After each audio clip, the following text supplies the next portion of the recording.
محترم ناظرین، میں آپ کی خدمت میں آج ایک ایسا واقعہ پیش کرنے جا رہی ہوں جس سے آپ کا ایمان تازہ ہو جائے گا۔ یہ واقعہ ہے ایک ظالم بادشاہ، عبادت گزار بوڑھی عورت اور درود پڑھنے والے پیارے سے گھوڑے کا۔ اس واقعے کو جاننے کے لیے ہمارے ساتھ رہیے گا۔ ایک درود پڑھنے والا گھوڑا پرانے وقتوں میں یمن کے ملک میں رہتا تھا۔ ایک ایسا ظالم بادشاہ جو کہ بہت ظالم، جابر اور لوگوں کو تنگ کرنے والا تھا۔ یہ بھی ساتھ ساتھ بتاتی چلوں کہ وہ کوئی غیر مسلم نہ تھا، مسلمان تھا، پر مسلمان صرف نام کا تھا، بلکہ سرکار صلی اللہ علیہ وسلم کے لیے تو اس کے دل میں بغض، کینہ، منافقت، حسد، جلن اور دشمنی تھی۔ اللہ تعالیٰ کی دی گئی نعمتوں کا شکر ادا نہیں کرتا تھا، بلکہ کہتا تھا جو کچھ بھی میں نے سلطنت میں حاصل کیا ہے، جو کچھ بھی بنایا ہے، سب میرا اپنا ہے، سب کچھ میں نے بنایا ہے۔ مانتا ہی نہیں تھا اللہ تعالیٰ کو بھی جس طرح ماننا ہے۔ اب دل میں اتنا غرور، تکبر، لوگ اس سے نفرت کرتے تھے، کوئی بھی اس سے خوش نہ تھا، سب اس کو بد دعا دیتے تھے اور چاہتے تھے کہ وہ یہاں تو ختم ہو جائے یا ملک بدر ہو جائے، کہیں چلا جائے، لیکن کہتے ہیں نا ظلم کی عمر زیادہ نہیں ہو سکتی۔ اس بادشاہ کی ایک بہن تھی جس کی کنیز تھی بہت ہی بوڑھی۔ چونکہ وہ ان کی خاندانی کنیز تھی اس لیے اس کو نکالا نہیں گیا۔ وہ کئی نسلوں سے ان کی خدمت کرتی چلی آ رہی تھی، بہت عبادت گزار، نیک، ضعیفہ تھی۔ سب سے بڑی بات یہ تھی کہ سرکار صلی اللہ علیہ وسلم پر دن رات چلتے پھرتے، اٹھتے بیٹھتے، جاگتے، کوئی بھی کام کرتے ہوئے درود بھیجتی رہتی۔ درود و سلام کا نذرانہ پیش کرنا اس کی عادت تھی۔ بادشاہ کو جانور پالنے کا بہت شوق تھا، امیر اور طاقتور تو تھا ہی، کوئی کمی نہ تھی پیسوں کی۔ اعلیٰ نسل کے اس نے جانور رکھے ہوئے تھے اور اعلیٰ نسل کے گھوڑے پالے ہوئے تھے، خوبصورت اور بے انتہا لاجواب گھوڑے، کوئی مثال نہیں ملتی تھی ان گھوڑوں کی۔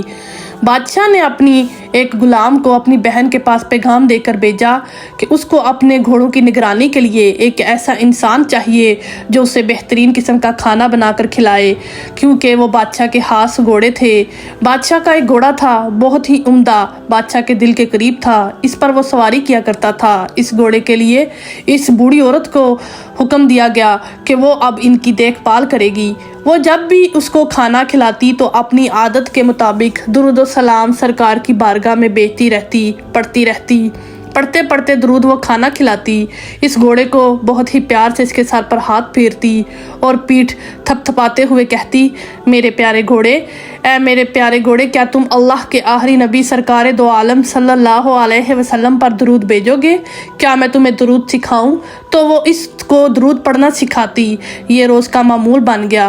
چونکہ کوئی تھا نہیں ساتھ میں بات کرنے والا اور جانوروں سے اس بوڑھی عورت کو بہت محبت تھی، تو اس گھوڑے سے وہ گھنٹوں گھنٹوں باتیں کیا کرتی اور ایسا لگتا کہ وہ گھوڑا ہر بات کو سمجھ رہا ہے، اور بے اختیار اب اس بات پر آپ سبحان اللہ کہہ اٹھیں گے کہ جب بھی وہ درود پڑھتی سرکار پر، وہ گھوڑا بھی ساتھ ساتھ دہراتا، یعنی بے زبان جانور ہے، منہ سے تو نہیں کہہ سکتا لیکن دل میں وہ پڑھ رہا ہوتا، وہ اپنے ہونٹ ایسے ہلا رہا ہوتا کہ جیسے وہ اس کے ساتھ اس درود شریف کو پڑھ رہا ہے۔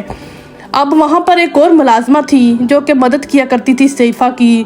وہ بہت غدار تھی، دل میں سوچتی رہتی کہ کس طرح اس بڑھیا کو اس کام سے ہٹوا دوں۔